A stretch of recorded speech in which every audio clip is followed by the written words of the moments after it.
Hello and welcome to this video tutorial. Let's get right into it. Talent setup. This is what I use. It allows me to effectively PvP and to tank dungeons, 20 mana raids, 40 mana raids. It doesn't really matter what you're tanking, this thing allows you to do it.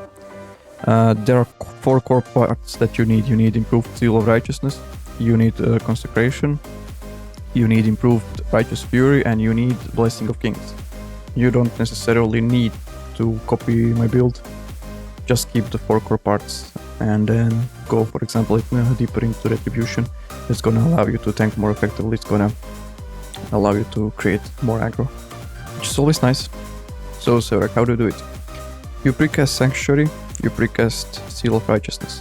After that, cast the Holy Shield.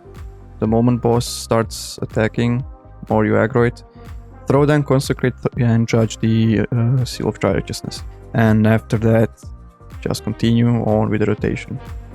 You don't have to do the rotation by the letter, just go with it. How to tank mobs? Precast Holy Shield, throw down Consecrate, judge Righteousness onto the target that's being focused by the raid. After that, rinse and repeat. Quite easy, if you ask me. So what if someone is over-aggroing a mob? Just judge Righteousness on it. It's usually enough to pull the mob back. If it's not enough, stun it. Stun creates 300 aggro. The hardest part about tanking with a Paladin is managing your mana. You will need to use your Seal of Wisdom, you will need to judge your Seal of Wisdom as each auto attack degenerates mana. You can see how much it helps on bosses in my Onyxia video.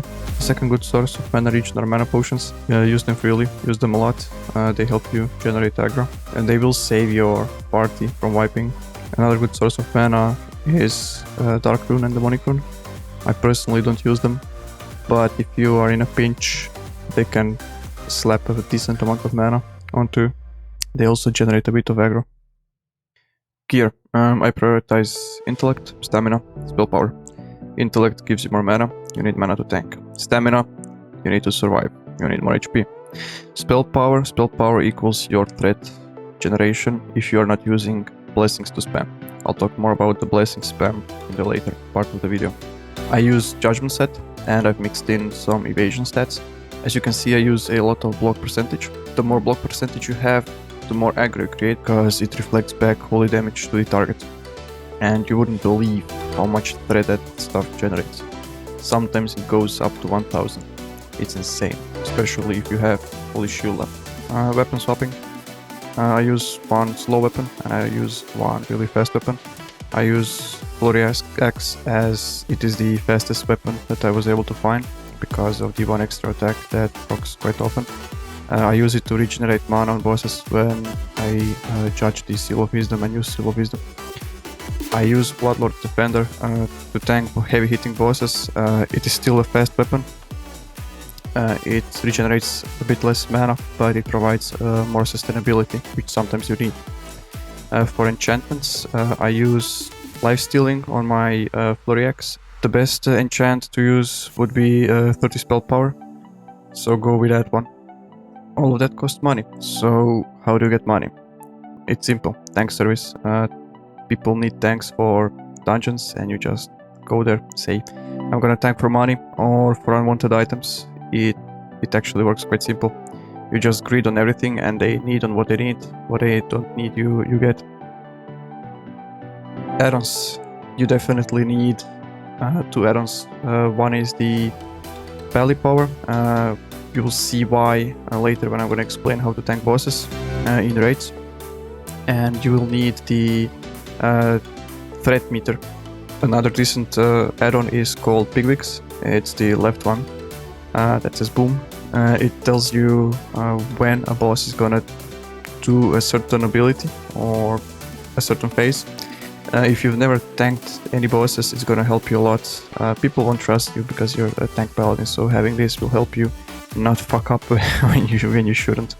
The middle add-on is Target Health Percent. I use this especially for Onyxia. It tells you when she's gonna drop down to 40%, I think, and that's when she lands, and you know basically when to start spamming the blessings to generate aggro. So far you've seen me tank this UBRS, which is basically a dungeon, not a raid. You've seen how to solo tank dungeon bosses and how to AoE tank mobs. Now I'm gonna show you a piece of raid tanking that's a living hell for a paladin, and I'm gonna explain more about it. So, how do you tank a raid boss?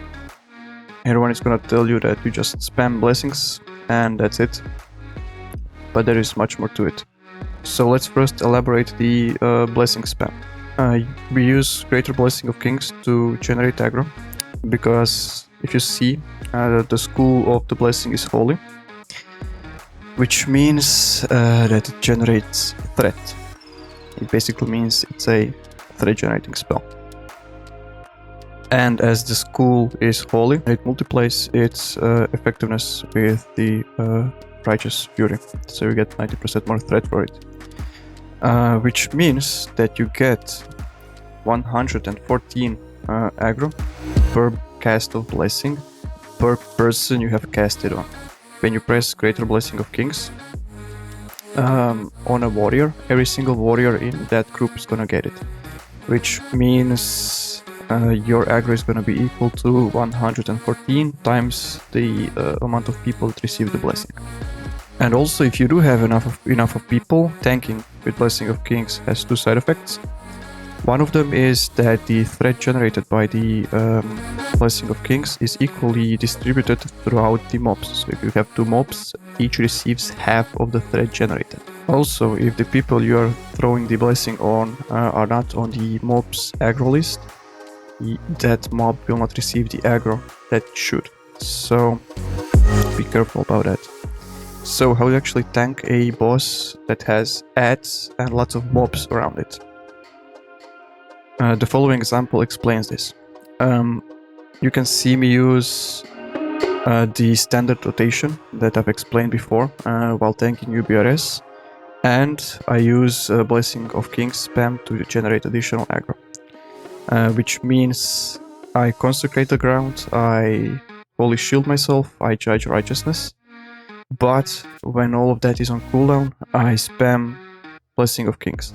And you can see the threat meter, you can see the DPS, that these are not some lower geared people.